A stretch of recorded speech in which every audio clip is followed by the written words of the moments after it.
Friends, the National Medical Commission, NMC, a few months back barred doctors from attending events or seminars or meets which involve direct or indirect sponsorships from pharmaceutical companies or the allied health sector. The regulations even impose a suspension of license for 3 months in case of violation.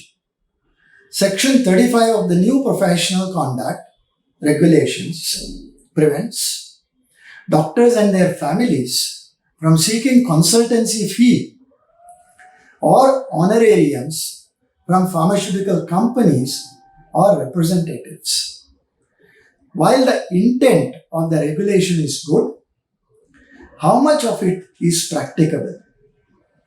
Friends, that is the subject for this Saturday. So sit back and enjoy.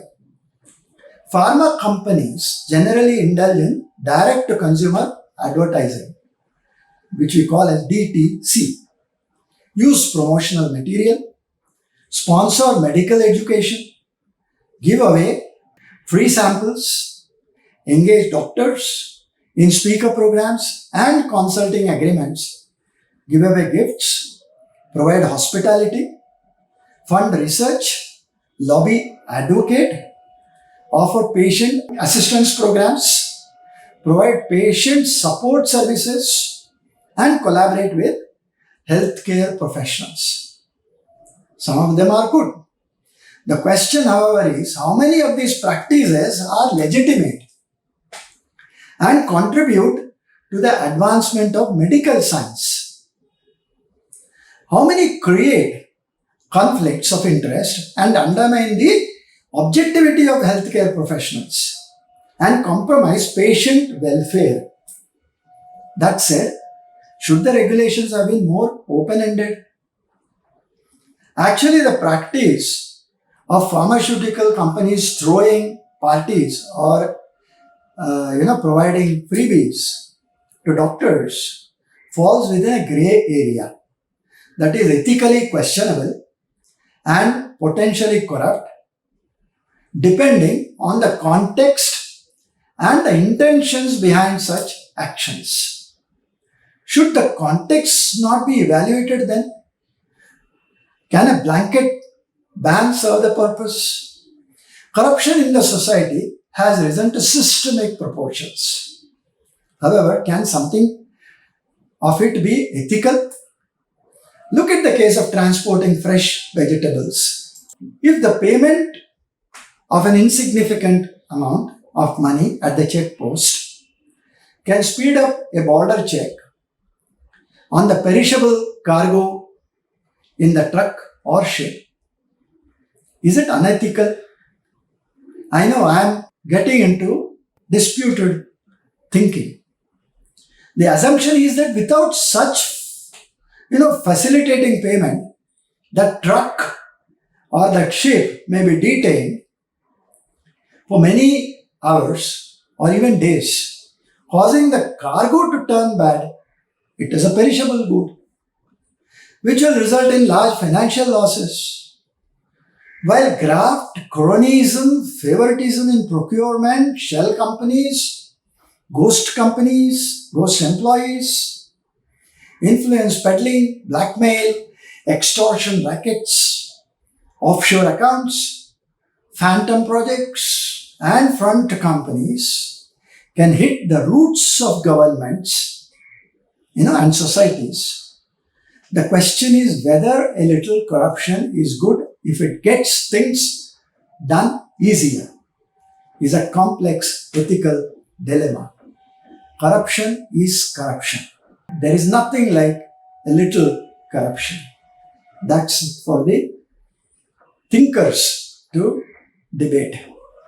Systemic corruption is due to processes weaknesses of an organization.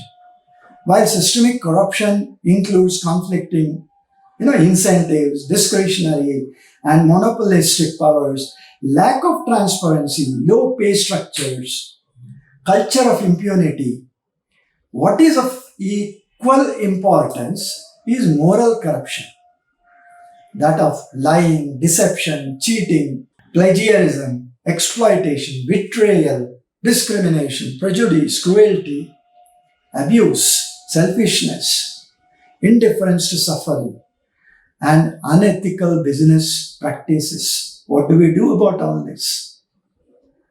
If corruption is judged on the basis of business economics, macroeconomically, it costs money to society, which should be treated as a loss.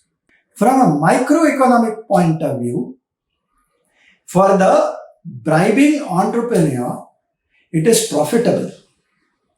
Everything that is illegal is corrupt, but not everything that is corrupt is illegal. Why might this be so? Most of us fail to imagine that corruption can also grease the wheels of prosperity. Yet in places where bureaucracies and organizations are inefficient, or where entrepreneurs and big firms struggle to import or export or comply with regulation, corruption could improve efficiency and growth. Opportunity cost is waiting. Of waiting may be saved. So there are different shades of corruption. Is that what is being debated? The mordida, or bribe in Spanish, is an informal corruption practice that was prevalent in Mexico for many decades.